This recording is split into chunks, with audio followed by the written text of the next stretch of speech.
Olá, candidato, tudo bem com você? Professor Marcos José de Geografia, você que vem acompanhando meus trabalhos aqui, né? Nós aqui do NEAF, e vem acompanhando comigo aqui História, Atualidades.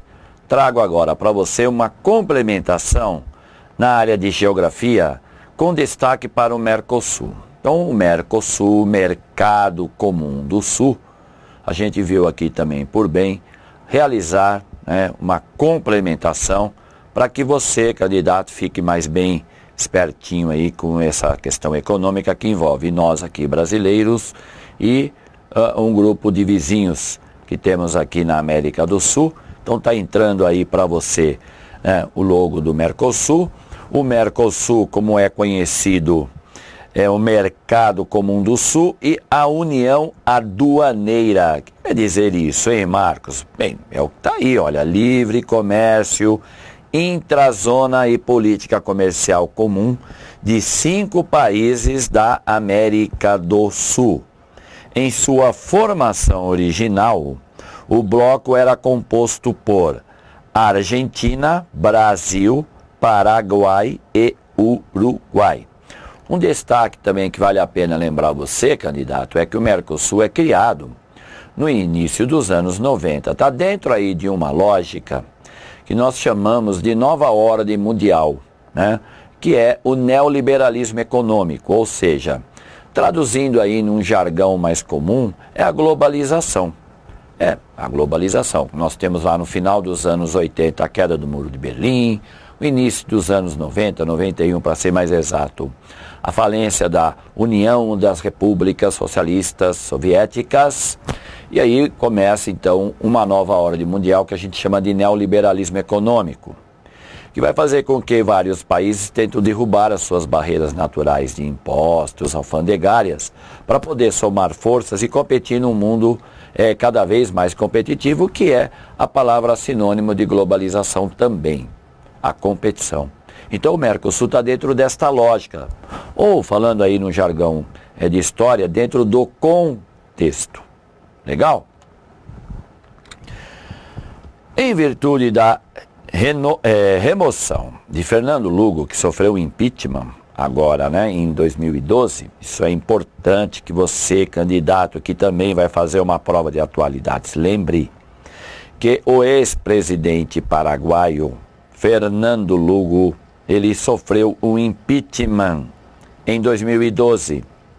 Este impeachment, vamos colocar eu aqui para explicar melhor, este impeachment foi considerado por Brasil, Argentina e Uruguai quase que um golpe, né? O processo do impeachment do ex-presidente durou algumas horas. Em represália a esta atitude tomada pelo Congresso paraguaio, Brasil, Argentina e Uruguai decidiram, então, suspender, cuidado, suspender o Paraguai, ok?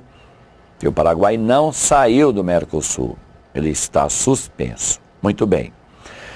O Paraguai, o Congresso Paraguai, era o único que não queria e não aprovava a entrada da Venezuela no Mercosul, sendo que o Congresso dos outros membros já tinha decidido pelo sim. Então, o Congresso do Uruguai, da Argentina e do Brasil.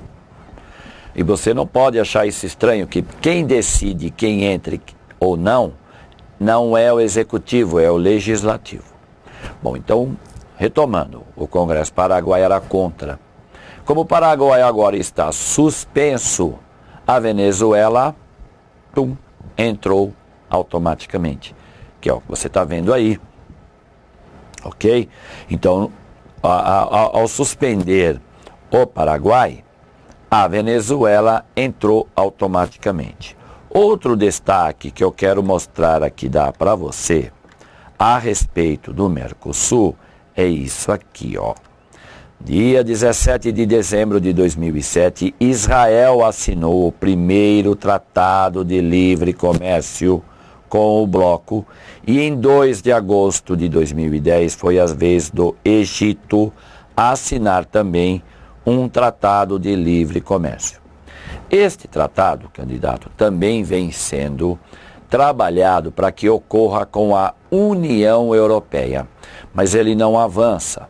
Por quê? Porque o bloco Mercosul quer discutir com a União Europeia antes de um TLC, né, antes de um tratado de livre comércio, a questão que envolve os subsídios agrícolas. E a União Europeia não quer saber de discutir isso. Então, até o momento, União Europeia e Mercosul tem aí, está meio que travado as negociações. Ok? Agora, em relação a Israel e em relação ao Egito, tudo bem. Ok? As discussões para a constituição de um mercado econômico regional, regional, viu? Na América Latina remontam o tratado que estabeleceu, né, a Associação Latino-Americana de Livre Comércio, lá na década de 60. Então, na década de 80, este tratado foi evoluindo até a Declaração de Iguaçu em 85, e aí o Tratado de Integração e Cooperação e Desenvolvimento em 88. Então, quer dizer, não é algo que caiu aí meio que do céu, né, candidato? Tudo isso tem aí uma evolução. Começa lá nos anos 60. Se você depois for pesquisar sobre o Mercosul, a União Europeia, você vai ver que está mais ou menos dentro do mesmo contexto, né? Há aí uma evolução econômica até chegar onde chegou hoje. Então, no caso do Mercosul, que foi realmente o Tratado de Assunção, criado em 91, com ainda aqui no Brasil o presidente Collor, ok? Então, o Tratado de Assunção, assinado em 1991, nós tínhamos o presidente Collor. Você está vendo aí uma foto com o Kirchner, né, o Evo Morales, o Lula e o falecido Hugo Chávez, mas cuidado, porque nós estamos falando de 91. Então, inicialmente foi estabelecida uma zona de livre comércio em que os países signatários não tributariam e restringiriam as importações um do outro. Isso acabou evoluindo, então, para que no dia 1º de janeiro de 95, a mesma data em que toma posse o presidente Fernando Henrique Cardoso, esta zona converteu-se em união aduaneira. Então isso é muito importante. No ano seguinte, 96, a Bolívia e o Chile adquiriram o status de associados, que é mantido até hoje. Outras nações latino-americanas manifestaram interesse. Então você tem a Venezuela, que hoje é membro do Mercosul. Mas hoje, no status associados, nós temos a Bolívia, o Chile, o Peru e a Colômbia. Ok? Atualmente, o Mercosul é presidido pela Venezuela. Fato que ocorre desde julho de 2013. Esta presidência deveria terminar em dezembro do mesmo ano. Em janeiro de 2014, na cúpula do bloco, que seria realizada em Caracas, ocorreria a escolha do novo país para presidir o bloco, mas esta cúpula foi cancelada por causa dos violentos protestos ocorridos no país caribenho. Então, cuidado com isso, porque é importante que você lembre quem preside e quem não preside.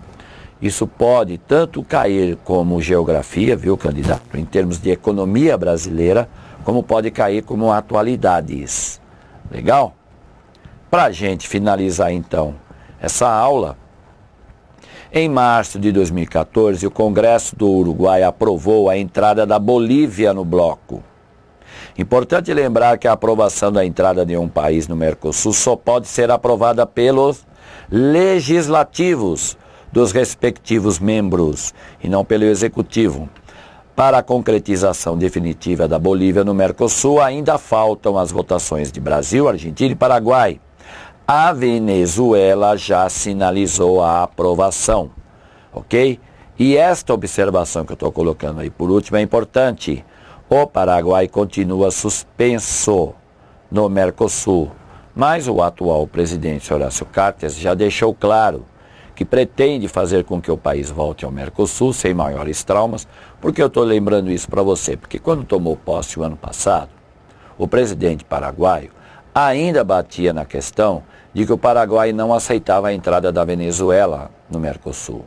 Mas isto já é uma questão passada e o atual presidente paraguaio já sinalizou que é sim a favor da entrada da Venezuela e não vê a hora de voltar, não é? As negociações para este retorno, assim como para a eleição do novo país que presidirá o Mercosul, estão suspensas por causa dos problemas que ocorrem na Venezuela com o Nicolás Maduro, ok? Bem, então, eu espero que você tenha gostado aqui desta aulinha sobre Mercosul, tá? Não esqueça de fazer sua parte, não é, candidato? Vá atrás de uma pesquisa. Será que o Marcos, tudo que o Marcos falou aqui é verdade, hein? Cuidado, vai lá, verifica isso. Nada como um bom e o velho Google para deixar você mais a par desse assunto importante que é o bloco regional que temos aqui na América do Sul, que é o Mercosul, ok? Grande abraço, espero ter gostado, a gente se vê brevemente. Até mais.